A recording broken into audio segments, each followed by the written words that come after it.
Welcome. Let's explore movements focused around the pelvis and the lower back to bring some ease into that area, and it might help us feel really calm. The first couple of movements are lying down, so just watch while I show if that's easier for you than turning your head.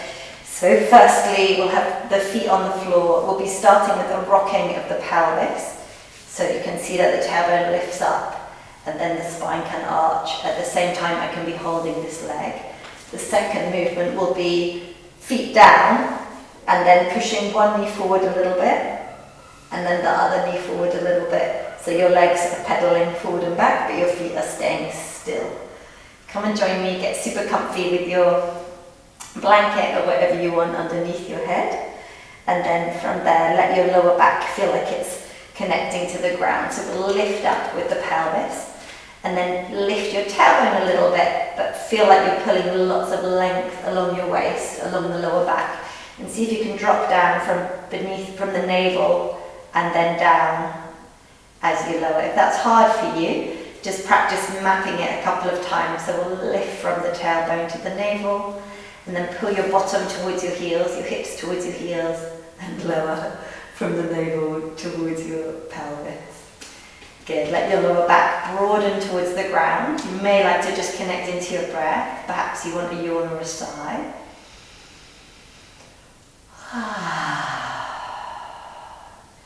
And then just start to imagine that the back of the pelvis is really stable on the earth. We have this shape in yoga called a yoni mudra. It's like a diamond shape with the two fingers and the thumb. And it represents this area of the body, usually thought of as being more the female form, but nonetheless that whole area of the body and back of the pelvis resting to the ground. You might like with your exhale to push down a little on the lower abdomen. Just connect into this tender area of the body. We can be quite unkind sometimes to or about our bodies. So see if there's any unkindness there, frustration with the shape of your body or with the achiness of your body. And just see if there's any way to lighten that a little, maybe to ask the earth to hold you tenderly. And see if you can imagine the back surfaces of your ribs and your lungs so that the back of the body starts to breathe down towards the earth. Your back ribs swell down towards the ground as you inhale. And then as you exhale, the earth holds you, pushes the air out of the lungs. Come to movement if you're ready. If you want to pause for longer, then do. We're going to lift the right leg, right knee. Good. If it's hard to reach it up and over your abdomen, feel free to just take it a little bit wider out to the side. See what's comfy. And just explore pushing your knee into your hands, but also let the pelvis rock a little bit. So as the knee comes towards, the lower part of your bottom lifts off the floor, and then push your knee away. And if it's comfy, let your spine arch a little bit. You my fingers coming under. And just rock a few times in that way. So we're really just looking to create some new movements and some confidence with that movement. So if it's making you afraid, just examine that. And ask yourself, what can I do that feels okay for me? So gradually we start to allow the body to move more. A key thing when we're in pain, or if we're just not moving very much, is to start with something that feels manageable, that feels comfortable. So that as we build up that confidence in the body, it also helps alleviate the pain. When we worry less about the body, we get less pain.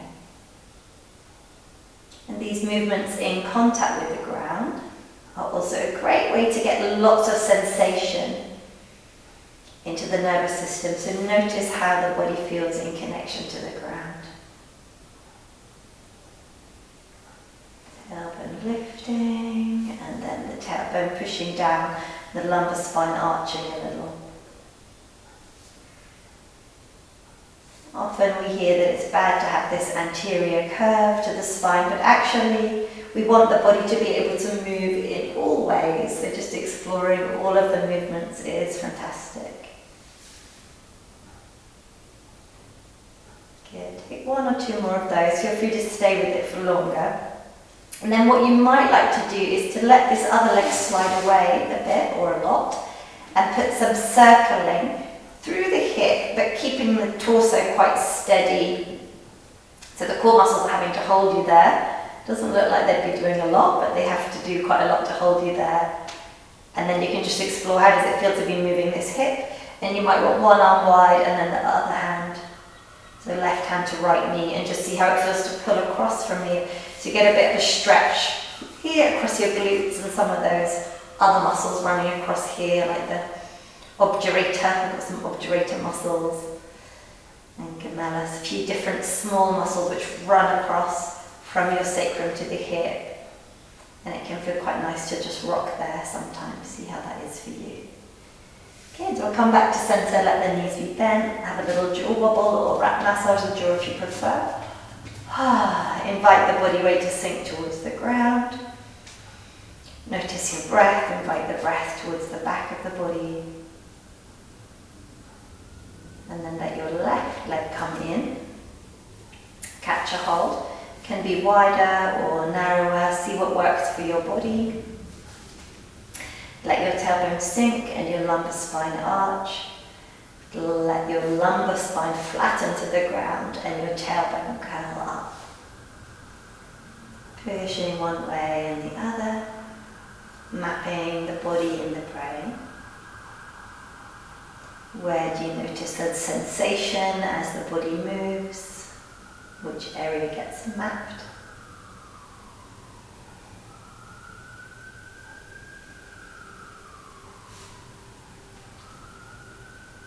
Any new sensations? How does it feel for your breath? Just as much awareness as comes comfortably for you. Usually as we get more familiar and we don't need to concentrate so much on the movement, we start to notice more things. There's no rush, we have all the time to just explore these movements.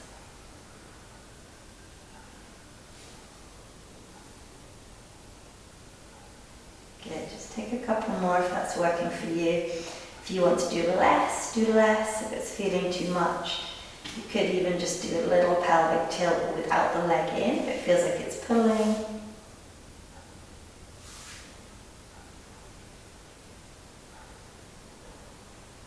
Good, and then let yourself pause and come to this movement around the hip.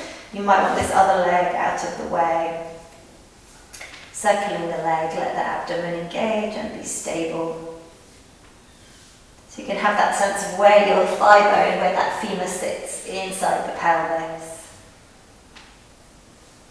And how that plays out through the body when we're moving the area, just how much stability is required. And then feel free to come into this stretch around your side hip, the lateral hip, the glutes. So your glute muscles in your bum, but also that family of muscles, piriformis, gemellus. There's lots of them with complex names. And they're all managing our movement of our hip for us and our movement around that sacral region.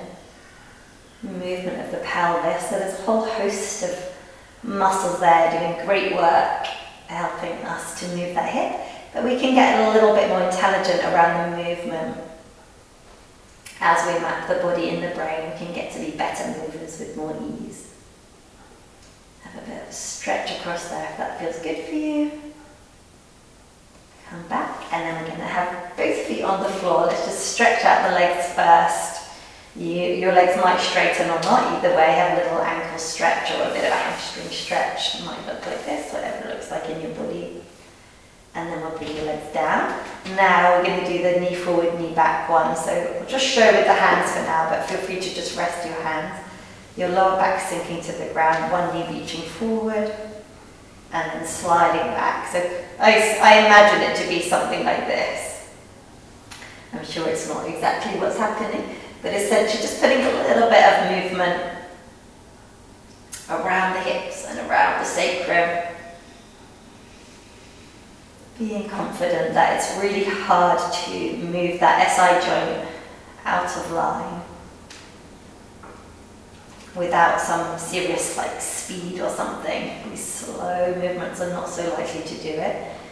So just exploring, how does that feel in your body?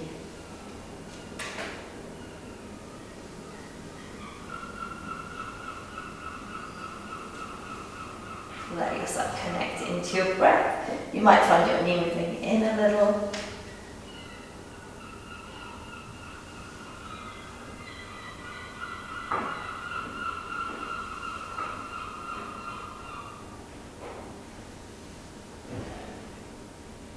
Good, just take a couple more. Or stay with it for longer if you prefer.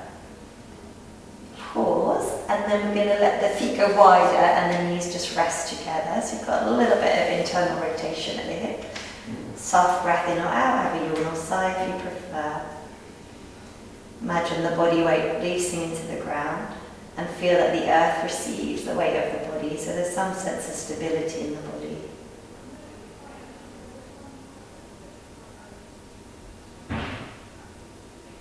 Fantastic. Going to play a little bit with some rolling side to side, so let your legs come up and open. Pull one way and the other, so pull an arm and a leg. And then you can roll across. Push your weight in your hands to come a little bit up, sitting. Add a little twist there if you'd like to. Sometimes you feel quite unstable here, so feel free to sit higher if that's better for you. Little twist. Coming back to rock to the other side, rocking side to side, and then all the way over and up. Sitting onto some height if that helps you. And then a twist. I forgot to say which direction we're twisting in. Hopefully it's clear. Rolling once more onto your back. Good, and then we're going to come up once more to the side. Good. And from here, you need a little bit of height to come underneath one knee. So it could be a brick or a cushion or bolster or something, or perhaps a blanket that's folded enough, but I am going to use a brick. And then if you want a blanket on top of a brick or something like that, let that happen.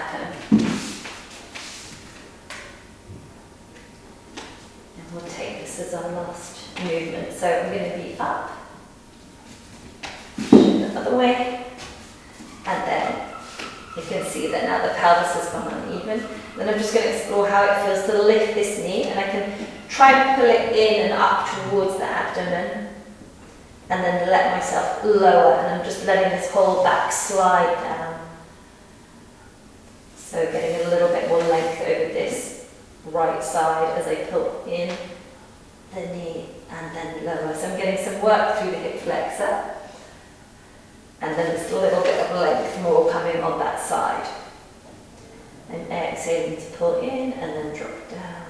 If you feel you want more of a drop, you could go higher in your props. That feels like a risky business, you do not have to. So just exploring different movements there. Maybe you want to try taking the leg open so you get more engagement of the outer hip and down, or out to the back, keeping the pelvis quite level there. In and up and down. Okay, just see if there's any of those that you want to work with a little bit more, out or back. Sliding in and one more up and down. Yeah, lovely. Releasing off from there to go to the other side.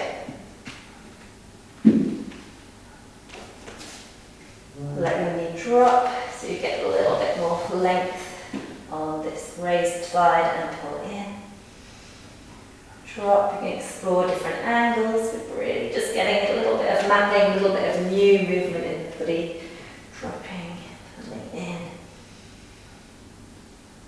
Okay, feel free to go higher if you want more movement around that joint. Pulling in and dropping. Pulling up and dropping.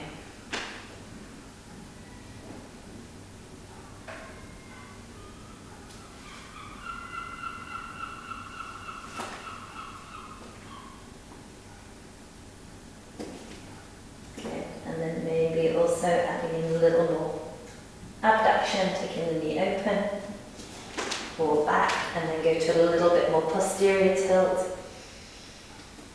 In and up. And once more, we're going to take the leg open. Back. And in. In and up. Let the leg come down. Get rid of your bricks. Good. Have your hands on the floor or your forearms if you're feeling achy in your wrists. And then we're going to keep the pelvis in this neutral shape, so not rocking. Tuck the right toes, lengthen back. Pull down with the tailbone, so a little posterior tilt.